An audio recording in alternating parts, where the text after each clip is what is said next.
रेखा जी नमस्कार। नमस्कार प्रधानमंत्री जी। आपका बहुत धन्यवाद।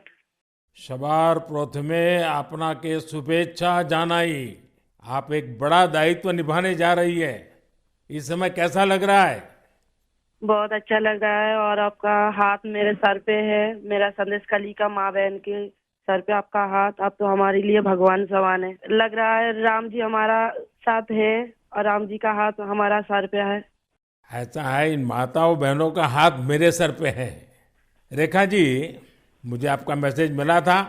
मैं यथासंभव कोशिश करता हूं कि बीजेपी कार्यकर्ताओं से बात करता रहूं। मैं जानता हूं आप बंगाल की विपरीत राजनीतिक परिस्थितियों में प्रचार कर रही हैं। जब आपका नाम घोषित हुआ तो क्या माहौल क्या था, क्या लगा लोगों का? आपको क्या क्या परिस्थितियों का सामना भी करना पड़ता होगा? क्या हो रहा है, मैं जरा पूरा चित्र समझना चाहता हूँ।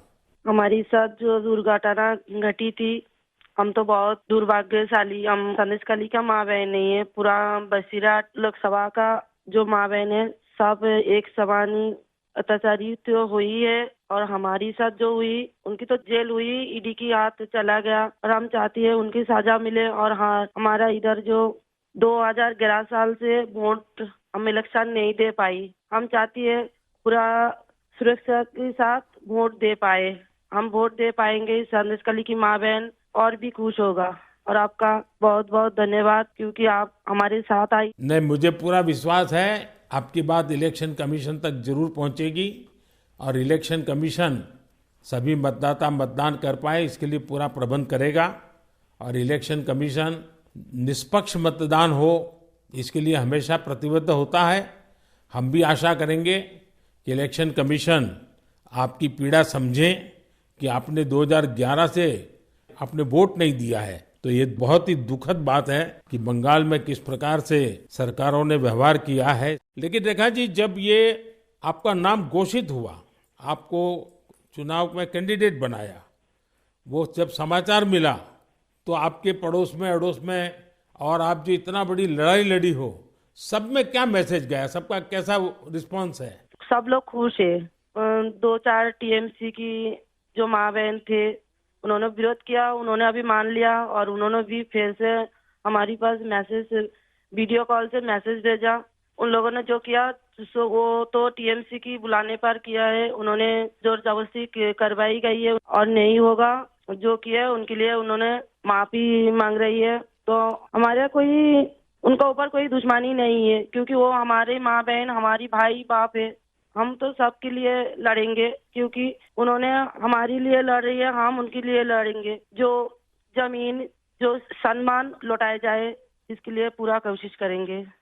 रेखा जी, अभी जो मैं सुन रहा हूं आपको, मुझे लगता है कि भारतीय जनता पार्टी ने आपको उम्मीदवार बना करके बहुत बड़ा काम किया है। क्योंकि राजनीति में बहुत कम लोग ऐसे होते हैं जो ये कहेंगे कि जिसने आपका विरोध किया उसका भी भला हो। और मैं सुन रहा हूं अभी तो आप चुनाव के मैदान में उतरी हो और आप कह रही हो कि टीएमसी के जिन लोगों ने मेरे खिलाफ किया है उनका भी अन्याय के खिलाफ मैं लड़ूंगी। ये आप बहुत बड़ी बात बता रही हो। और मैं सच बताता हूँ, देश जब जानेगा कि रेखा पात्रा इस विचार के रखती हैं और सारा देश आप पर गर्व करेगा। मुझे बहुत अच्छा लगा आपके विचार सुन करके। रेखा जी, मुझे पता लगा है कि बसीरहाट में जनता, विशेष रूप से महिलाएं, ये आपको बहुत स्नेह दे रही हैं। और अब जब चुनाव के मैदान में उतरी हैं तो अब क्या वातावरण है? उनकी घर की बेटी हूँ मैं, और उन्होंने मुझे चाहती है, ये सुनकर बहुत खुश हूँ मैं।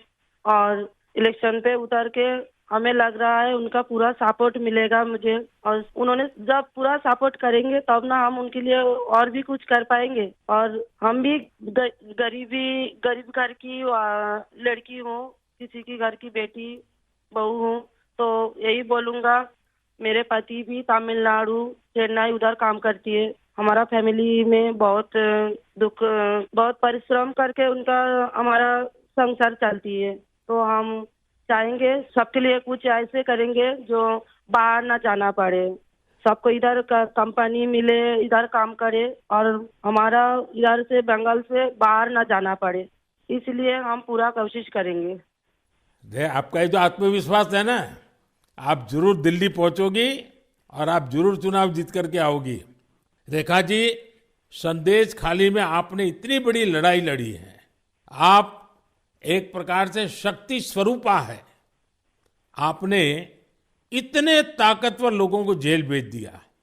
आपको अंदाजा है कि आपने कितने बड़े साहस का काम किया है। हमारा संदेश खाली की माँ बहन की पूरा सपोर्ट थी, इसलिए हम ये कर पाए ये सब, और उनकी सपोर्ट से आगे भी रास्ता चले।